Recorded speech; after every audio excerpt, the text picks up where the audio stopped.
Okay, this is Matt, Mescal Mountains, and even though it's nowhere near trapping season, I'm going to show you how to find your trapping locations. I'm going to show you what to do. I'm going to tell you what I do, and we're going to get started. Okay, so on this first one, what I have is Google Earth. Now, the reason I use Google Earth is because I can get a wide view of the area from a satellite location. I can zoom in. I can see if there's trails. I can see the vegetation in the area, so therefore I know what the animals are going to eat.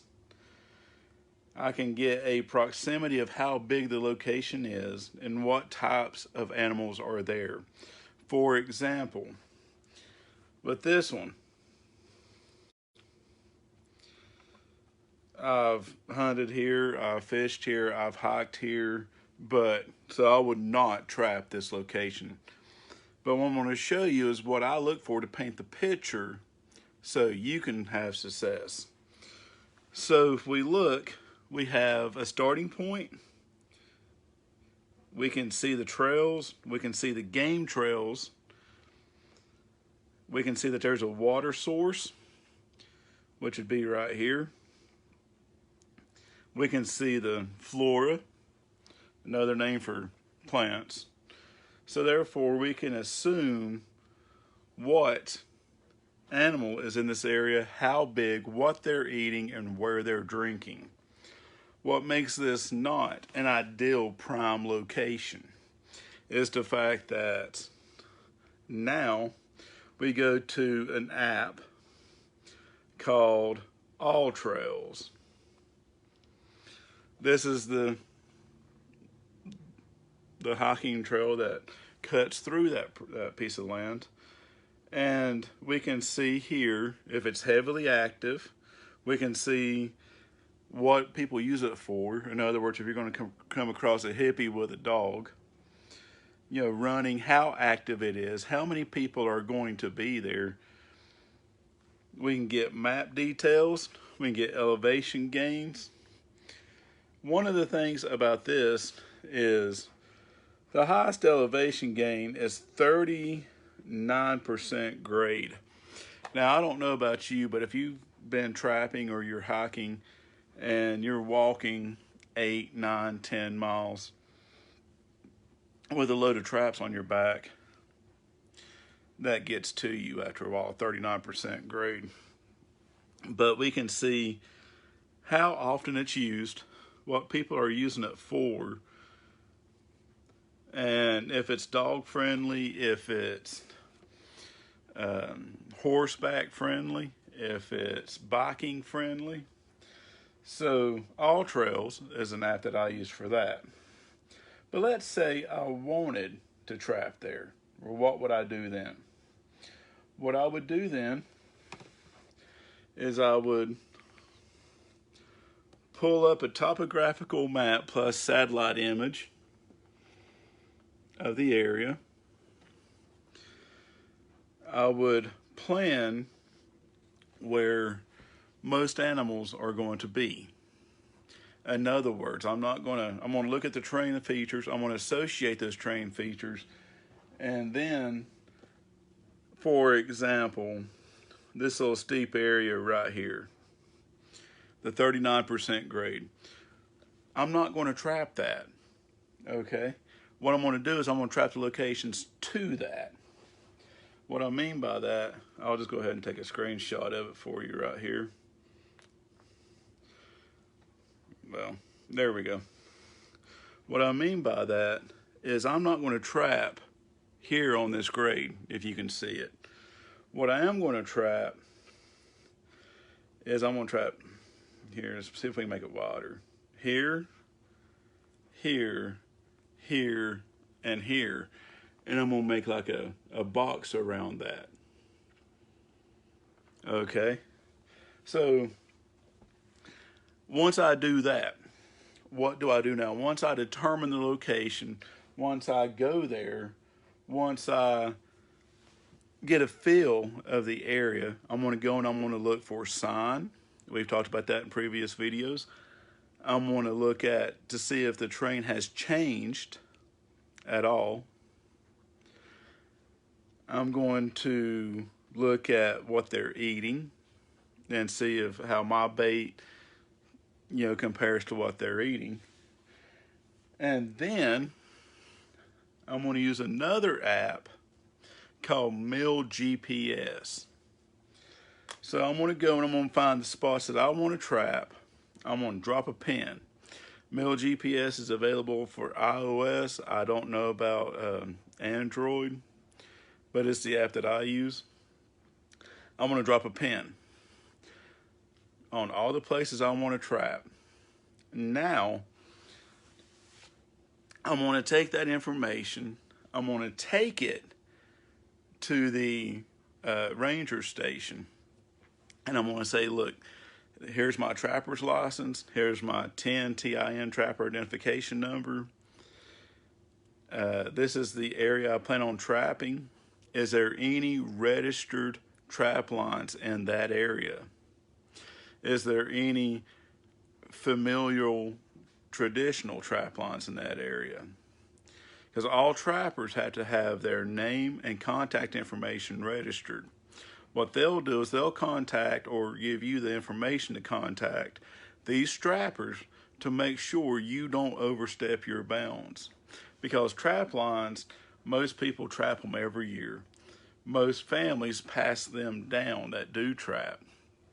And they're not going to take too kindly when they go to their trap line and you have your trap set. Okay? Once all that is cleared out, I'll register that trap line. Okay? Then, it sounds like a lot. What I'll do is I'll go from there, I'll put it into an app on my phone, and I'll take out a map and I'll plot the coordinates on the map and on an app called Spyglass. And what that's going to let me do is the map I can take with me. I'll know exactly where my trap line is, exactly where it's at. I'll have my compass as always. But if you have signal, and while we have rule of law, with Spyglass, I can put in those coordinates and also Meal GPS, and it'll take me straight to it without having to bother with that. In that case, the compass and the map is backup. Once I get there, I'll place my traps. I'll take another GPS location if something changes. Then I'll come back. I will print off a map that you can get for free from like Nat Geo or something like that, or even My Topos or whatever. And I'll mark each one of those traps. Now, depends on certain types of traps that you have. The state will give you a form to fill out. And it's simple. It's your name, address, trapping identification number, and the county and state. And then you list your traps, the location, the condition, what time you check them, because they have to be checked every 16 hours. Unless it's underwater, then it's every 72 hours. And then, you fill that out. They'll check on you, trust me. So if they know those traps have not been checked, then it's your ass. That's just the way it is. So I'll take that information, I'll fill it out for the first season. Then the next season, I'm going to take that information of where I put the traps. I'm going to put them on a map that I printed. It could be a piece of shit map. But I'm going to write down the exact coordinates, and I'm going to take it back to the ranger station, and that way, if they want it, it's not an always thing, it's not mandatory. If they want it, they know exactly where your traps are. You're just being out in the open, and that's a good thing to be. So, that year comes. I trapped that year. I keep my maps, I keep my records, I keep my coordinates. The following year comes. I do the same thing. And after about 5 or 6 years, I'm going to have a record. Oh, well, I did this 5 years ago when the conditions was this. Now the conditions are this. So let me go back and see how well I looked. You know, how well I did back previously. And you can keep a herd.